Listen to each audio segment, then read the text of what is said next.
Graça e paz, irmãos, tudo bem? Me chamo Alexander e estou aqui para expor mais um capítulo das Escrituras, capítulo 4 de Colossenses. Eu espero que os irmãos gostem. Vou ler o capítulo todo e depois vou expor o capítulo. O capítulo começa assim: Senhores, trate os seus servos com justiça e igualdade, sabendo que também vocês têm um Senhor no céu. Versículo 2: Continue a orar, vigiando em oração com ação de graças. Ao mesmo tempo, orem também por nós, para que Deus nos abra uma porta à palavra, a fim de lhe falarmos do mistério de Cristo, pelo qual também estou algemado. Orem para que eu torne esse mistério conhecido, como me cumpre fazer. Sejam sábios no modo de agir com os que são de fora, e aproveitem bem o tempo. Que a palavra dita por vocês seja sempre agradável, temperada com sal, para que saiba como deve responder a cada um. Quanto à minha situação, Tíquito, irmão amado, fiel ministro e conservo no Senhor, lhes dará todas as informações. Eu estou enviando com o expresso propósito para lhes dar o conhecimento da nossa situação e de alentar o coração de vocês. Com ele estou enviando Onésimo, o fiel e amado irmão que é da igreja de vocês. Eles contarão a vocês tudo o que está acontecendo aqui. Aristarco, que está preso comigo, manda saudações. E também Marcos, primo de Barnabé. A respeito dele, vocês já receberam instruções. Se ele for até aí, receba-no bem. Também Jesus, conhecido por justo, manda saudações. Estes são os únicos da circuncisão que cooperam pessoalmente comigo pelo reino de Deus. Eles têm sido o meu consolo. Epáfras, que é da igreja de vocês, manda saudações. Ele é um servo de Cristo Jesus, que está sempre lutando por vocês em oração, para que vocês se conservem maduros e plenamente convictos de toda a vontade de Deus. Eu posso testemunhar a respeito de Epáfras de que muito se empenha por vocês, pelos de Laodiceia e pelos de Hirápolis. Lucas, o médico amado, e também Demas, manda saudações. Saúdem os irmãos de Laodiceia, bem como Ninfa e a igreja que se reúne na casa dela. E depois que essa carta tiver sido lida entre vocês, façam com que seja lida também na igreja dos Laodicenses. E vocês leiam também a carta que vier de Laodiceia. E digam a Arquipo, atente para o mistério que você recebeu no Senhor, cumprindo bem a sua tarefa. A saudação é de próprio punho. Paulo, lembre-se das minhas algemas. A graça esteja com vocês. Como vocês já sabem, Paulo enviou essa carta para ajudar os colossenses, porque no contexto, Colossenses estava sendo atacada por um falso mestre que queria induzir eles a práticas judaizantes e a culturas pagãs daquela época. Então, querendo levar os colossenses a fazer outro tipo de coisa, tirando a suficiência de Cristo. Então, Paulo manda a carta e mostra a suficiência de Cristo tanto espiritualmente como na sua própria pessoa. E, e depois que ele prova de forma categórica que Cristo é suficiente em tudo, ele mostra que tudo que fazemos, falamos e praticamos, fazemos em nome do Senhor Jesus Cristo, porque ele é suficiente. Então, no capítulo 4, ele vai dar os conselhos finais para nós orarmos e vigiarmos em oração, que é para nós orar também por Paulo, para que Deus abra a porta para ele pregar a palavra e para ele falar do mistério de Cristo. E o ponto muito principal aqui é que devemos ser sábios como falar com as pessoas de fora. Quem são os de fora? Os não cristãos. Então, a primeira situação que eu quero expor aqui não é o versículo 1, porque o versículo 1 já foi tratado no vídeo anterior, que é o versículo 1 do capítulo 4. Ele é a continuação do capítulo 13. E eu já fiz um vídeo anterior. Então, eu só vou trabalhar o versículo 2, 3, 4, 5 e o 17. Começa assim: continue a orar, vigiando em oração com ação de graças. Paulo sempre dá o foco em oração. Continue a orar. Ore sem cessar. Devemos sempre orar a Deus por tudo que passamos, mas não só orar, vigiando em oração com ação de graças. Paulo ensina para nós que sempre devemos orar, sempre devemos vigiar e ser agradecido em tudo que Deus faz na nossa vida. Devemos lembrar que Paulo está preso, possivelmente ele não sai mais da cadeia, possivelmente ele vai da cadeia que ele está para Roma, para que ele possa ser prisioneiro não, que ele vai ser decapitado. E Paulo está dizendo assim: continue a orar. Paulo está preso e fisicamente, Paulo está limitado, mas ele está dizendo: ore, ore para que Deus abra uma porta, ore para que Deus abra a porta para pregarmos o evangelho. Continue a orar, vigiando em oração. Temos alguns textos de algumas pessoas, muitos exemplares de oração, mas o que Paulo sempre foca é em Cristo. E temos muitos exemplos de Cristo ensinando e fazendo como orar. Quando Jesus Cristo precisava falar com Deus, ele ficava sozinho.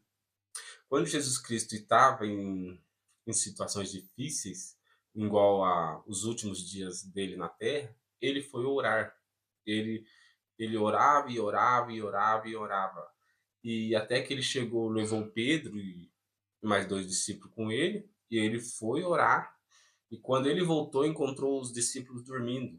E ele disse: vigiai, porque o espírito está pronto, mas a carne é fraca. Então continue orando, mas e vigiando. Não caia em tentação, não olhe para as dificuldades, não olhe para as tribulações. Só peça para que Deus haja na sua vida e seja grato nisso. Peça para que Deus preencha a sua vida, peça para que Deus esteja presente na sua vida. E tudo que acontecer na sua vida, como cristão, seja agradecido. E Deus recebe a oração, Deus se agrada da oração de todos os cristãos. Jesus Cristo deu um exemplo muito legal em um texto, que ele ensina que uma mulher e tinha um juiz iníquo, e essa mulher todos os dias ia até esse juiz iníquo para que ele julgasse a causa dela. Até que um dia esse juiz iníquo, ele pensou consigo mesmo que eu não tema a Deus e não temos homens, eu vou, eu vou, eu vou tratar com essa mulher para que ela pare de me encher o saco, para que ela pare de me importunar. E Jesus Cristo ensina que se nós insistirmos, se nós importarmos, a nossa causa vai ser ouvida. Mesmo se for com uma pessoa iníqua. Agora imagine com Deus que gosta de ouvir a sua oração. Eu gosto de uma frase que Arivaldo Dias disse assim, que Deus gosta que nós importunamos Ele com as nossas orações. Deus gosta que nós sempre oramos para Ele. Deus gosta que nós falamos com Ele todos os dias e todas as horas. Então, continue a orar. Se você está passando por um momento difícil, se você está passando por uma dificuldade, ore a Deus. Não olhe para as dificuldades, não olhe para a tribulação, não olhe para o desespero, não olhe para ventos aleatórios, não olhe para o mundo. Ore para Deus. Não olhe para o mundo. Ore para Deus. Busque a Deus. Vigie sempre em sua oração, pedindo a presença de Deus. Mostre que Deus é importante na sua vida. Mostre para Deus que é Ele que deve reger a sua vida. Paulo está preso. Paulo está fisicamente limitado. E ele não está reclamando da sua situação. Ele está dizendo: ore a Deus, porque tudo que acontece na vida de Deus, tudo que acontece na vida de um cristão é obra de Deus e devemos ser agradecidos com isso. E Paulo continua no versículo 3. Ao mesmo tempo, ore também por nós, para que Deus nos abra uma porta à palavra, a fim de falarmos do mistério de Cristo, pelo qual também estou algemado. Além de você orar por você, Paulo nos ensina a orar por aqueles que querem falar do mistério de Cristo. Eu gosto de alguns exemplos, né, que me motiva a ser um cristão melhor, ou tentar ser um cristão melhor, e um deles é esse. Paulo está preso, e ele está dizendo assim: eu quero sair daqui, mas eu não quero sair daqui para relaxar, eu quero sair daqui para falar do mistério de Cristo. Eu quero sair daqui para dizer o quão bom é Jesus Cristo. O que Jesus Cristo fez na minha vida, que ele também pode fazer na sua. Jesus Cristo é tão maravilhoso, o mistério de Jesus Cristo é tão excepcional, que eu não quero sair daqui para descansar, eu quero sair daqui para continuar falando de Cristo. E existem alguns outros exemplos que eu gostaria de citar, que é os Morávios e um homem chamado John Bauer. Eu não sei falar o nome em inglês, então é John Bauer, ou o autor que escreveu O Peregrino. Os Morávios, eles eram os missionários e eles pregavam a palavra até um dia que eles viram uma dificuldade para chegar até um outro lugar para pregar a palavra, então eles tiveram a seguinte ideia: eu vou me vender como escravo para chegar até aquele lugar e vou pregar a palavra a eles. Então eles se entregavam às algemas, eles se entregavam à escravidão para poder ter liberdade para falar de Cristo. O autor do Peregrino, John Barry, acho que é assim que fala o nome dele, uma vez ele foi preso e, uma vez ele foi preso e as pessoas lá, as autoridades, eles iam até John Barry e pedia para que ele negasse, né? Negasse a fé cristã, parasse de falar de Jesus Cristo, parasse de pregar o evangelho. E ele disse assim, que quando ele saísse da cadeia, a primeira coisa que ele ia fazer era falar de Cristo, era falar de Jesus Cristo, era mostrar o quanto Jesus Cristo é bom. Então, essas pessoas, quando estavam presas, eles não estavam presos porque homens colocaram eles lá, eles estavam presos por amor de Cristo, porque eles não conseguiam mais ficar em silêncio quando eles receberam o amor de Cristo. Eles literalmente estavam cativos pela palavra de Deus. E esses homens ensinam que devemos, eu e você, sermos cativos pela palavra de Deus. E tudo que acontecer na nossa vida, devemos ser gratos pelo amor de Cristo. Devemos ser agradecidos por tudo que acontece. Tudo, tudo. Se sofremos retaliações porque pregamos o Evangelho, devemos ser gratos por isso. Se as pessoas se convertem através de nós, se Deus usa nós para pregar às pessoas, devemos ser gratos, porque Jesus Cristo é um amor completo. E não devemos parar de pregar o Evangelho. Paulo diz em Timóteo que devemos pregar em tempo e fora de tempo. Não devemos diminuir a palavra de Cristo por causa das dificuldades. Não devemos nos silenciar por causa das tribulações. Ore a Deus pela sua vida e ore a Deus para que Ele abra a porta para pessoas pregarem o mistério de Cristo. E qual é o mistério de Cristo? O mistério de Cristo está em 4 cartas que eu quero expor, claro que está na Bíblia toda, mas eu quero falar de 4 cartas porque elas são consideradas as 4 cartas das prisões, que é Filipenses, Colossenses, Efésios e Filemão. Essas 4 cartas são consideradas 4 cartas da prisão porque foram escritas das prisões. E qual é o mistério de Cristo em Filemão? É a unidade. É mostrar que pessoas precisam perdoar e receber o perdão para que podemos andar em unidade em Cristo Jesus. E eu e você talvez precisamos perdoar outras pessoas ou receber o perdão de algumas para que podemos andar em unidade com Cristo, andar mais fortes em Cristo Jesus. Em Filipenses, ensina que o mistério de Cristo é um rei que se humilha por amor e compaixão. Imagine que um rei se esvazia da sua glória e anda como escravo para que os outros escravos entendam que esse rei não é mau, que esse rei o que ele faz não é para maldade, não é para benefício próprio, e sim para o benefício do próximo. Jesus Cristo morre na cruz, da- é, Jesus Cristo morre na cruz por amor ao próximo, por amor a toda a humanidade. Esse é o mistério que tem em Filipenses, um rei que se humilha por amor e compaixão. Em Efésios, mostra que o mistério de Cristo é que fomos escolhidos nele antes da fundação do mundo e que nessa decisão recebemos um presente através da morte de Cristo Jesus, que agora somos salvos pela graça de Deus. Não é mérito seu, não é mérito meu. É através de Cristo Jesus. É um presente imerecido.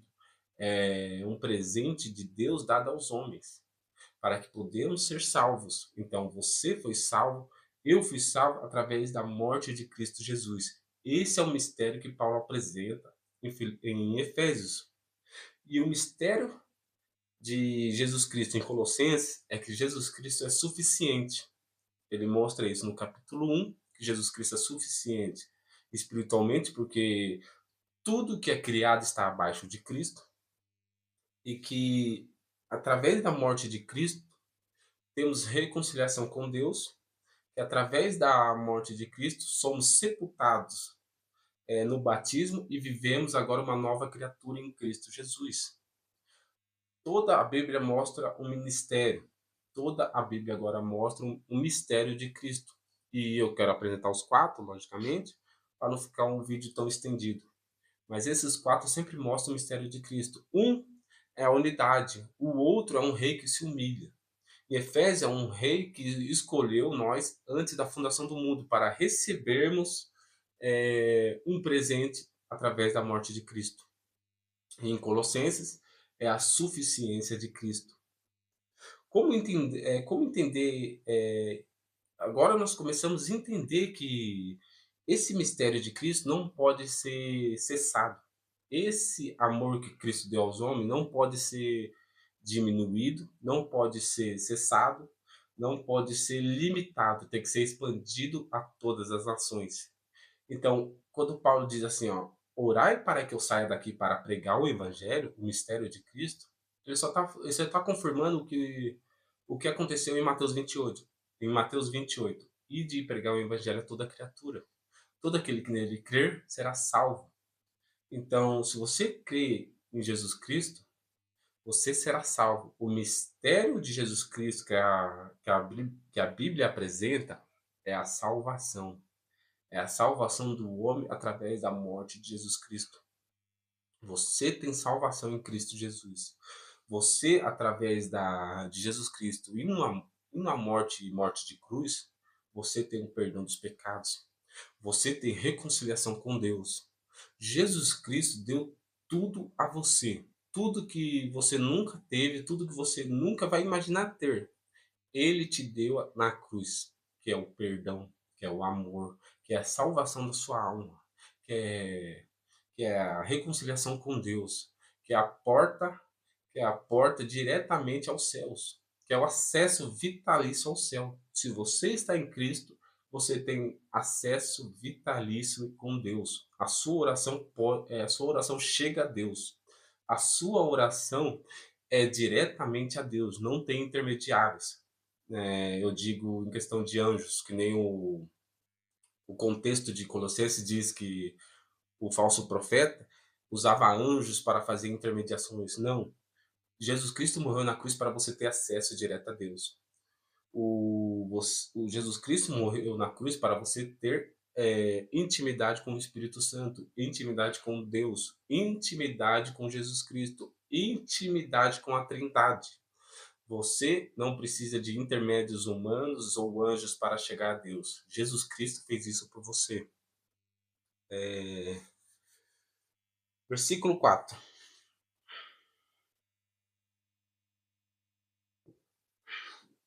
Ore para que eu torne esse mistério conhecido, como me cumpre fazer. Presta atenção que Paulo sempre enfatiza a oração com a palavra. É isso que acontece desde Atos. Nós, os apóstolos, ficaremos na oração e na pregação da palavra. Os dois mais importantes da fé cristã é a oração, é o contato com Deus. A palavra é a palavra de Deus. O que salva o homem é Deus falando com o homem diretamente com a sua palavra. Então, se você quer que uma pessoa seja salva, se você quer que uma pessoa escute a voz de Deus, exponha a palavra e deixa Deus agir.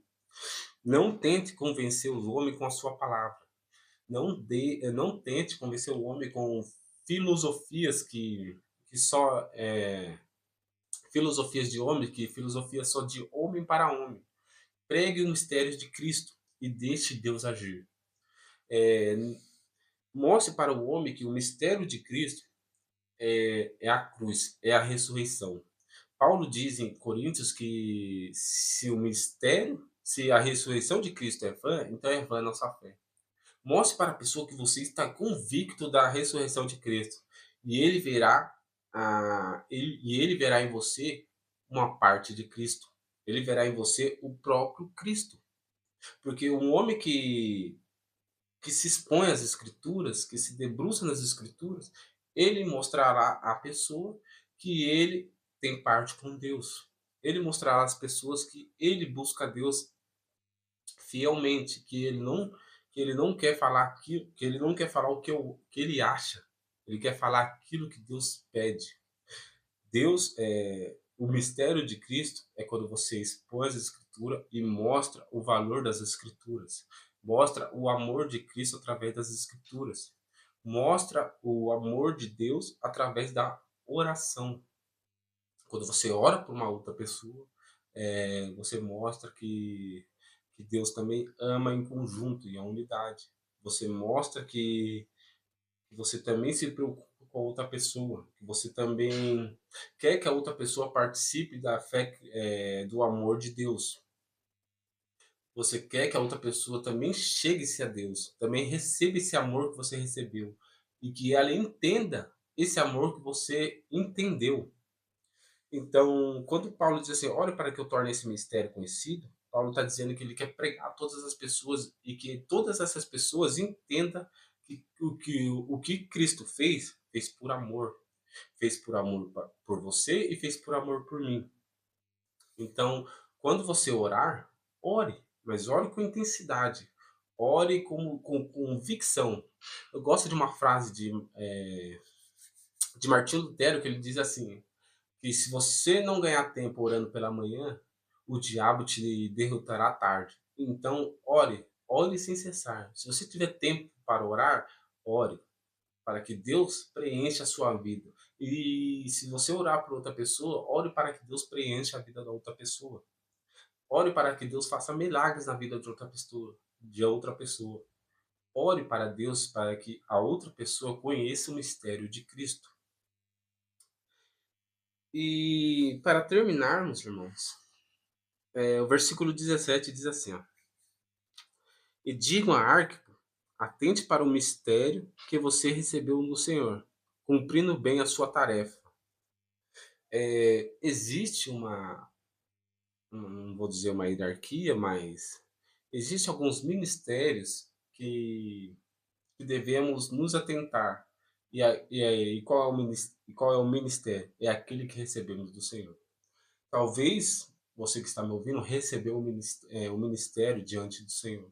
Então, cumpra esse ministério com dignidade, com fidelidade, com amor ao próximo, com amor a Deus, com respeito a Deus, com conhecimento de que você sabe quem é Deus e quer apresentar Deus às outras pessoas. Então, se você é um pastor, apresente a Deus, pastoreie as ovelhas para Deus, mas faça isso com fidelidade a Cristo Jesus. Se você é um presbítero, busque em oração para que Deus te use para curar outras pessoas, para que Deus te use para que aconselhe outras pessoas, para que essas pessoas sejam curadas, tanto fisicamente como espiritualmente. Mas peça para que Deus te use, mas use com intensidade. Se você é um diácono, peça para que Deus te use no serviço à igreja com intensidade. Mostre que você está lá para servir a Deus. Mostre para que você está lá para que Deus seja honrado em tudo que você fizer, tanto em obras e tanto em palavras. Tudo que você fizer, fazer em nome de Jesus Cristo. Faça para honrar Jesus Cristo. Faça para exaltar Jesus Cristo. Eu ouvi uma vez um depoimento de um pregador pregando, dizendo que lá pelos anos 70, 90, eu acho, que era a pregação de tendas, e tinha tava uma pregação, e tinha um pregador e estava muito lotado. E chegou dois jovens. Chegou dois jovens e eles queriam entrar, não acharam lugar, e eles estavam quase indo embora. Até que chegou um porteiro. E esse porteiro chamou os jovens, arrumou um cantinho para os jovens, e esses jovens ouviram a pregação.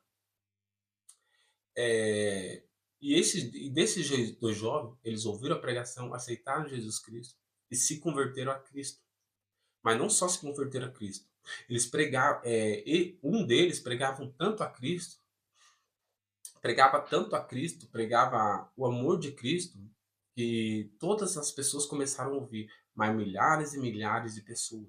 Ele pregava em nações diferentes. Esse homem, se eu não me engano, no depoimento dele, diz que ele pregou até na China comunista. Disse que ele pregou na União Soviética. Esse garoto que quase não ouviu a palavra, ele pregou em vários lugares. O nome desse garoto, de 14 anos, era Billy Graham. Billy Graham, quando tinha 14 anos, quase não ouviu a palavra e quase foi embora. Mas um porteiro, que até hoje ninguém sabe o nome, achou o lugar, fez com fidelidade, fez com amor a Deus, foi atrás desses jovens, trouxe esses jovens à tenda, achou um lugar para que eles ouvissem a palavra. E dessa palavra é, teve frutos. E um deles era que Billy Graham pregou muitas nações. O Billy Graham foi um grande homem do seu século. Imagina se Billy Graham não ouve aquela palavra quando ele foi aquele jovem de 14 anos, se ele fosse embora daquela tenda. Mas um homem, que até hoje ninguém sabe o nome, um porteiro, arrumou dois lugares para que aqueles dois jovens entrassem. E através dessa ação surgiu o maior homem do seu século, que era Billy Graham. Existem outros, John Wesley, que pregava e pregava e pregava, e depois de tanto pregar nas igrejas, começou a pregar na rua. Começou a pregar na rua e através disso as pessoas começaram a ouvir, a se converterem a Cristo. E tem muitos mais missionários, que nem os Moraes, que eu acabei de citar, que eles se vendiam como escravo para que as pessoas se convertessem a Cristo, trazendo isso convertimentos às outras pessoas. Então, atente para o ministério que você foi chamado, que você recebeu no Senhor. Se você é um pregador, pregue e exponha as escrituras. Se você é um pregador, exponha as escrituras. Se você é um missionário, faça com fidelidade a Cristo. Peça a Deus, peça a Deus que te dê o psicológico, psicológico. Peça a Deus que Ele te dê uma mente blindada às escrituras, teologicamente. Peça a Deus que Ele te dê recursos para pregar o Evangelho. Se você é um intercessor, peça a Deus que Ele te use em oração. Peça a Deus que Ele te coloque em locais que pessoas precisam de oração, precisam ser transformadas através de oração. Se você é um presbítero, peça para Deus te usar em curas. Peça a Deus para que Ele te use para curar enfermidades. Se você é um pastor, peça a Deus para que Ele te oriente, te ensine a pastorear as ovelhas dele. Tudo que você fizer, fazer em nome do Senhor Jesus Cristo. E através disso, fazer com fidelidade a Cristo. Eu espero que os irmãos tenham gostado dessa palavra, é uma palavra curta. E se os irmãos gostarem, curte, né, comenta. Me segue, porque eu quero expor mais capítulos da Bíblia. Eu acho que o próximo livro vai ser Lucas. E espero que os irmãos tenham gostado. É uma mensagem curta, eu vou começar por Lucas no próximo capítulo, né? E peço que os irmãos sejam abençoados. E se atente para o ministério que vocês foram chamados. Amém?